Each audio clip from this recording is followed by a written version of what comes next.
Hello everyone. This channel is solely going to be dedicated to just expressing my thoughts in a bit of a more laid-back manner, because on the other channel it's mostly just, high energy clips, fast-paced, cutting and action and subtitles and goofy and laughter, and I want to dial it back for a while because it's a bit overwhelming to work on those videos. It takes a lot of motivation and a lot of continuous effort to pump a single video out, so it can be really draining to generate that kind of content. And there's no motivation behind it at the moment because I'm not monetized. I am working towards getting monetized, but at the same time, it's not even a guarantee. They could just deny my application to YouTube partnership simply because I swear a lot in my videos. Although I do try to censor it to some extent, but currently there's no motivation to work on the main channel. It's all coming from discipline and nothing else.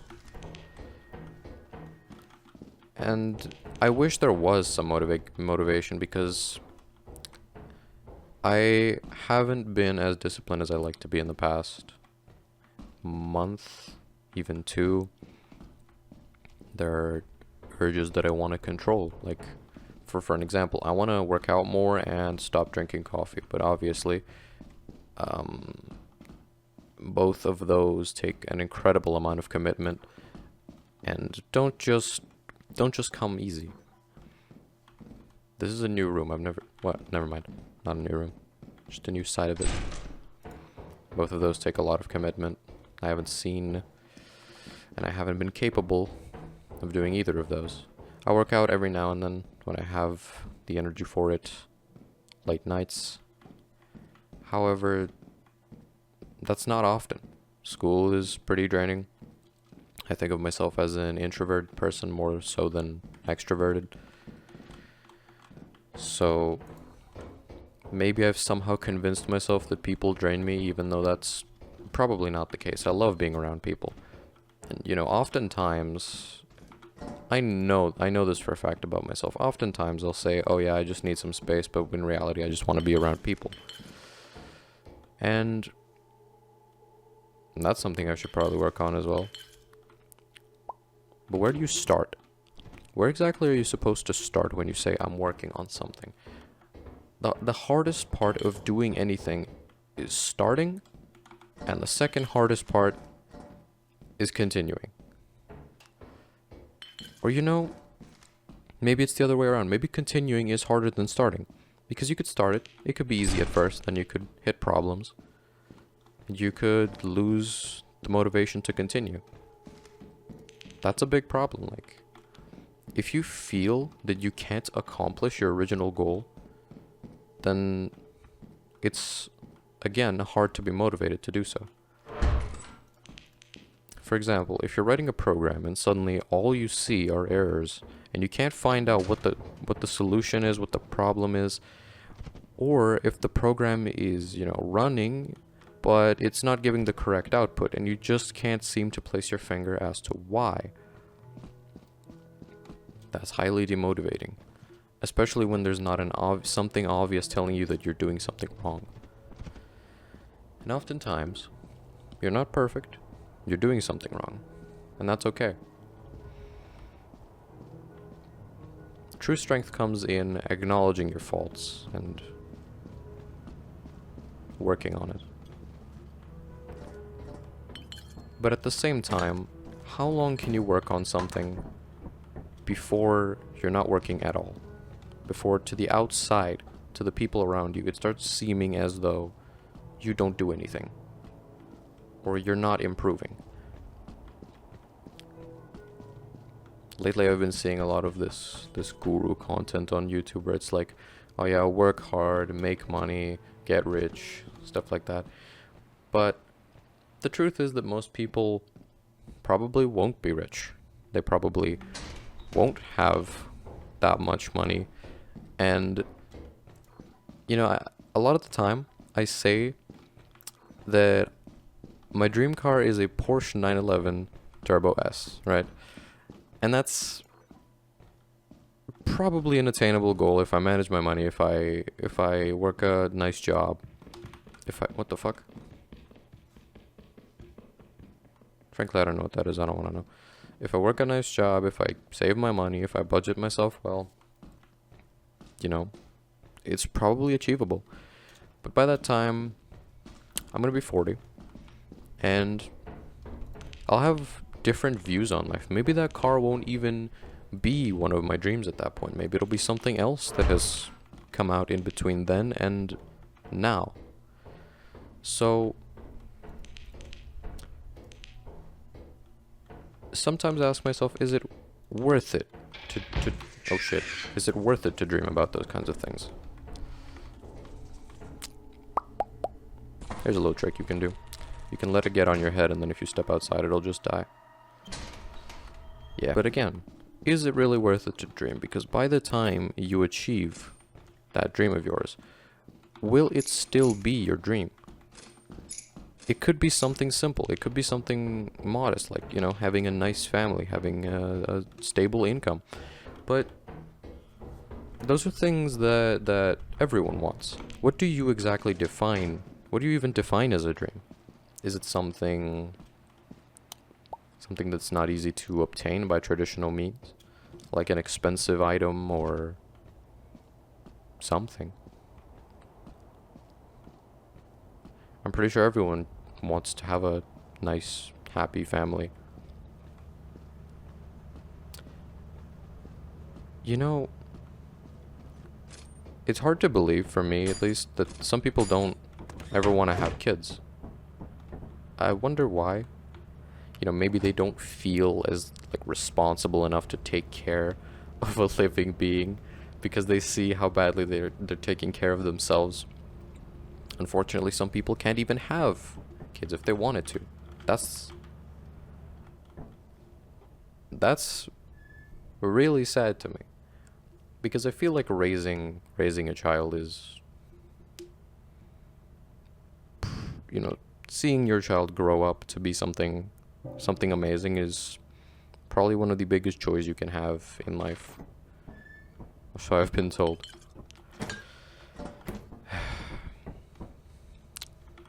We'll go to another moon. You know how I mentioned earlier that motivation has been hard to come by? I feel like the reason is because now with modern social media, you're accustomed to kind of just having access to fun, having access to entertainment. At any moment, you could just whip out your phone and do some scrolling on any kind of platform you want. And that's probably not okay for the mind. That can't be okay for the mind. Because traditionally, to have fun, you need to be around people. You need to do something. You need to invest energy into something to have fun. And that's probably skewing my sense of worth and motivation when it comes to achieving something. That's a turret. So, right now, the only goal for me is to get done with school, go to college, you know, get my life going, get the ball rolling, and, you know, maybe grow my YouTube channel a little bit. But even then, I don't know how to do that. I don't know what the algorithm likes right now. I don't know the top 10 hacks to grow your YouTube channel in 2024. Oh my god, it's 2024. Now that I mention it, has the year come a little too soon for everyone? I keep seeing memes about how fast the years go by, and I think that's true. That's definitely true. The older you get, the faster time goes. And could you imagine if life was always as long as it was when you were a child? Wouldn't it start to kind of feel endless? Would you get bored? I think I would. Maybe not. You never know. There are countless things to enjoy in life. It's not all just work. But to get to the point where you want to enjoy things, and when you will be able to enjoy things without worry, I think it takes a lot of work. A lot of constant work, a lot of miserable days, just to get to a certain point where you can be relaxed. You can have work, but you can still be relaxed. You know what they say? If you work every day, you'll never work a day in your life. I don't know if that's true. If you wait, what did I just say? No, that's not that's not what I mean. If you like your job, you'll never work a day in your life. That's what it is. I wonder how true that is. Because I find it hard to believe. Work is gonna be work. I think labeling it as work sucks the fun out of it. I love programming as it is, but when I need to do it, when I have to just get up and work on code that I know that is gonna suck, that I know it's gonna like give me tons of errors, that I know is gonna take countless of hours of Googling to figure out why it's not working, it starts to suck the fun out of it, because at the end of the day it really is just work, isn't it? We got 2 days. I'll take the fire exit. Thinking about it now, what if we didn't label anything as work? What if instead of I have to do this, it was like I get to do this, or I want to do this? Is there any way to convince myself that I don't have to do it, I just want to? I think that might actually help. Since, as I said before, labeling it as work really sucks the fun out of it. I'm not in Steam. What's Steam? The game running on Steam. How have I not seen a single enemy yet? God, you're loud. Both fire exits in the same room, huh? Alright, yeah, let's head out. I wonder if most people view school the same way I do. School feels like a side quest, if anything. It's like something that you have to do every day until a certain age. I don't feel like I'm learning that much from school. Like, it's nice, it's a good source of information, but it's kind of in the same vein as television, where you just take what you're served and you can't really... You can choose from a limited... Think of your classes as like TV channels. What you can choose to pay attention to like 1 or 2 of them at a time. I don't think that anyone is really willing to pay attention to every single class that they have, except for doctors. Y'all better be on that. Good thing I'm not a doctor though. What the hell am I? Dog. Will you shut the fuck up, please? Stop speaking, bees. Is it worth it? I don't know the tricks to getting bees. I remember once I was playing Lethal Company Foggy on experimentation, and to get lost on experimentation is a serious achievement. Like, I lost my sense of direction.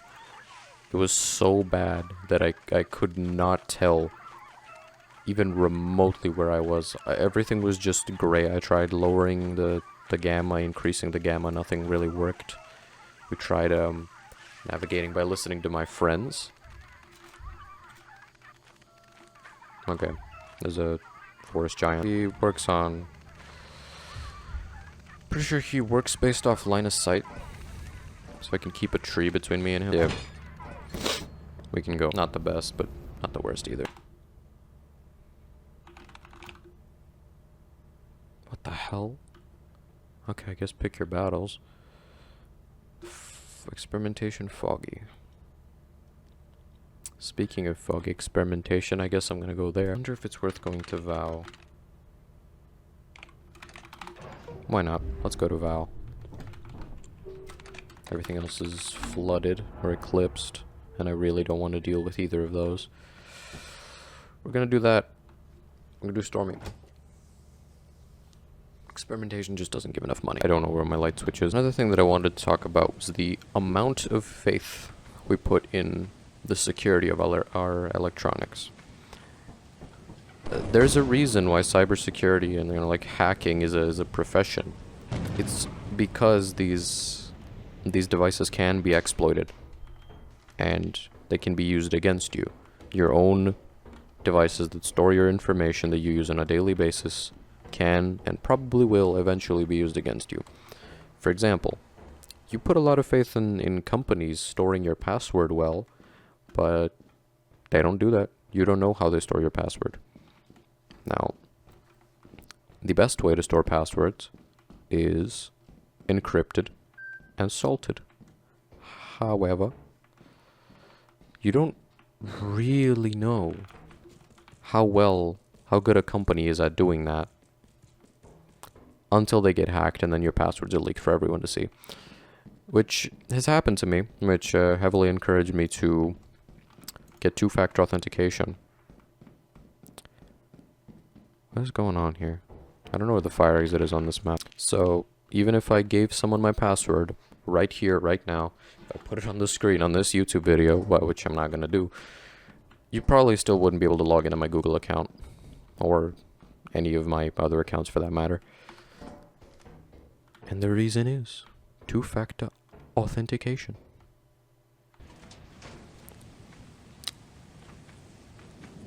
Wait, what? Oh, it's that. It's the egg beater. Oh, no. Not a double. This egg beater is really putting me through it. Ooh. Speaking of, those vulnerabilities in your devices, pretty much anything connected to the internet can be hacked. It's the thought process that cybersecurity is based on. If it's connected to the internet, it can be hacked, it can be remotely accessed, it can be exploited, And it's hard to know how things will go wrong, and that applies not for... Shut up. And that applies not just for hacking, but for most things in your life. Like, how are you ever going to predict how something will go wrong? We always bank on the fact that things will go right. We hope that things will always go right. They may not. Some people prefer to be ready for the worst case scenario, but that's not really me. I just try to plan everything as much as I can. If it works, it works. If it doesn't, better luck next time. Or I could try to fix it. Fixing it works pretty well. I wonder if I'm gonna stop playing video games someday.